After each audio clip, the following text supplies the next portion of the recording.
18 నెలలుగా మన పరిపాలన పైన మనం సమీక్ష చేసుకుంటున్నాం.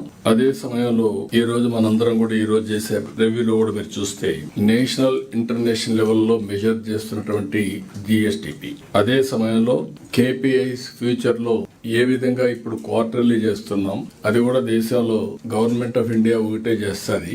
ఫస్ట్ టైం ఆంధ్రప్రదేశ్ లో మనం చేస్తున్నాం. ఇప్పుడు కూడా only state in the country quarterly GSTP చేసే రాష్ట్రం మనం ఒక్కరమే చేస్తున్నాం.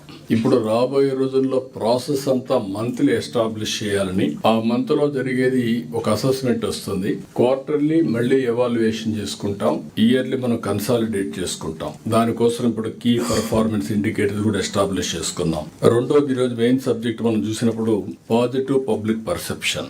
ఈ రోజు మనందరం కూడా ఆలోచించాల్సింది, ప్రజల కోసం పనిచేస్తున్నాం, ప్రజలు మెచ్చే పాలన ఇవ్వాలి. చరిత్రలో మీరు చూస్తే రాజులు ఒకప్పుడు మారు వేషాలు వేసుకుని ప్రజలు ఏమనుకుంటున్నారో సమాచారం తెప్పించుకునేవాళ్ళు. తర్వాత ప్రజాస్వామ్యంలో మీరు చూస్తే ఎన్నో వ్యవస్థలు. ఈ రోజు ఫస్ట్ మీరు చూసినప్పుడు ఇలాంటి సమస్యల్ని ఏ విధంగా పరిష్కారం చేయాలంటే ప్రజలకు మెచ్చిన పాలన, అవినీతి ఉంది కాబట్టి విజిలెన్స్ డిపార్ట్మెంట్ తీసుకొచ్చుకున్నాం, ఏసీబీ వచ్చింది. ఇలాంటి అనేక వ్యవస్థలను రూపకల్పన చేశాం. ప్రభుత్వం ఏం చేస్తున్నావు ప్రజలకు తెలియాలి కాబట్టి ఇన్ఫర్మేషన్ కమిషన్ పెట్టుకున్నాం. అంటే మనం చేసే పనులన్నీ ప్రజలకు ఎప్పటికప్పుడు తెలిసి ఒక పాజిటివ్ పబ్లిక్ పర్సెప్షన్ క్రియేట్ చేయడం కోసం అలాంటి డిపార్ట్మెంట్ కూడా పెట్టుకున్నాం.